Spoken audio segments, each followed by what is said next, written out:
భద్రాద్రి కొత్తగూడెం జిల్లాలోని అశ్వారావుపేటలో పెదవాగు ప్రాజెక్టు పొంగిపొర్లటంతో స్థానికంగా ఉన్న ప్రజానికం అందరూ కూడా తీవ్ర ఇబ్బందులు ఎదుర్కొంటున్నారు. ఈ సాగుకు సంబంధించిన నీరు ఎక్కువ పొంగిపొర్లటంతో స్థానికంగా ఉన్న పొలాలకు కూడా వరద నీరు చేరి అక్కడ ఇసుక మేటలు కూడా ఏర్పడటం జరిగింది. దాంతోపాటుగా అనేక గ్రామాలన్నీ కూడా నీట మునిగిపోవడం జరిగింది. అయితే ప్రస్తుతం నేను ఎక్కడైతే పెదవాగు ప్రాజెక్టు గుమ్మడివల్లి ప్రాజెక్ట్ అని చెప్పేసి అంటారో ఆ గ్రామంలో ఉన్నాను. ఆ గ్రామంలో ఇప్పుడు చూడొచ్చు మనం ప్రస్తుతం నేను ఆ గ్రామానికి రావడం జరిగింది. ఆ గ్రామస్తులందరూ కూడా ఇక్కడ ఉన్నారు. ఉదయం నుంచి అధికారులు జిల్లా ఎస్పీ కలెక్టర్ అదేవిధంగా స్థానిక ఎమ్మెల్యే ఇక్కడికి వచ్చి ఇక్కడ ఉన్న ప్రజలందరినీ కూడా పరామర్శిస్తున్నారు. ఎవరికి ఎటువంటి ఇబ్బందులు జరగకుండా ఉండాలని చెప్పేసి వాళ్ళు అధికారుల బృందంతో గ్రామంలో మొత్తం కూడా తిరుగుతున్న పరిస్థితి ఉంది. అయితే గ్రామస్తులు అసలు ఏమంటున్నారు, గ్రామస్తులకు ఎటువంటి ఇబ్బందులు ఉన్నాయి, నిన్నటి నుంచి వాళ్ళ పరిస్థితి ఎలా ఉంది, ఆ గ్రామస్తులతో కొంతమంది మహిళలు ఉన్నారు, మనతో వారితో మాట్లాడే ప్రయత్నం చేద్దాం. నిన్నటి నుంచి ఎలా ఉందమ్మా మీ పరిస్థితి ఇక్కడ? బాగా పెద్ద వర్షం సార్, నీళ్ళు పట్టేసి వండుకుంటా కూడా ఏమి లేవు. వరద పట్టిద్దని గట్టే నుంచున్నాను. మధ్యాహ్నం 3 కాడ నుంచి వరద జాగింది. ఇంకా అప్పటి నుంచి ఏం చేసాం, రోడ్లకు వచ్చేట్టు నుంచున్నాను. బిల్లులు అన్నీ పోయింది. ఎన్నింటికి స్టార్ట్ అయిందమ్మా వరద? నిన్న 3ంటికి స్టార్ట్ అయింది. 3ంటికి స్టార్ట్ అయిందండి. అసలు ఇంట్లో ఉంటాగలేదు, పారిపోయాను. బతకాలని పారిపోయాను. ఒక కోడు లేదు, ఒక కుక్క లేదు, ఒక గుడ్డ లేదు, ఏమీ లేదు, మొత్తం పోయినాయి.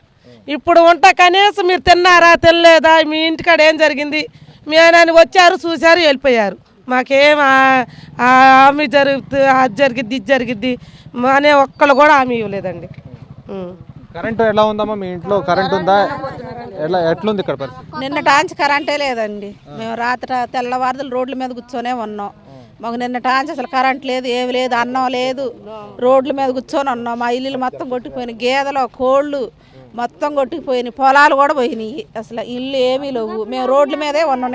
నిన్నటి నుంచి వచ్చారు చూశారు, మీకు న్యాయం చేస్తామని వెళ్ళిపోయారు. ఇంకంతవరకే చూశారు వెళ్ళిపోయారు ఎమ్మెల్యే గారు వచ్చి. తినే ఆహారం ఉందా అమ్మ మీరు తినడానికి? పాలు కానీ టీ కానీ? గ్యాస్ బండ్లు అన్నీ పోయినాయి, ఏమీ లేదు. ఇల్లు అంతా పడిపోయింది, ధర అయిపోయింది. అసలు మా ఆయన గోల్డెడ్ దినానికి వెళ్ళి నిండు ఒక్కదాన్నే ఊరికినా బస్ స్టాండ్కి వెళ్ళిపోయింది. భయం వేసి ధర అయిపోయింది, మొత్తం ఇల్లు అంతా పట్టేసింది. ఒక గిన్నె లేదు, గ్యాస్ బండ్ లేదు, మంచాలు కూడా కొట్టుకుపోయింది. అదే ఎమ్మెల్యే గారు అక్కడ తీసుకెళ్దామంటే చూశారులే అన్నట్టు తీసుకెళ్ళారు. చూపిద్దామంటే ధర అయిపోయింది, ఒక్కదాన్నే మా ఆయన గారు దినానికి వెళ్ళారు. ఎప్పుడైనా గతంలో ఇలాంటి పరిస్థితి ఉందా? ఇప్పుడు నాచిన తన తెగిపోవటం మళ్ళీ ఇవ్వాలి. అది ఏం చేస్తావు మనం? నీ గ్రామంలో ఎలా ఉంది? ఇక్కడ వైద్య సేవలు కానీ ఆరోగ్యం బాగుంది?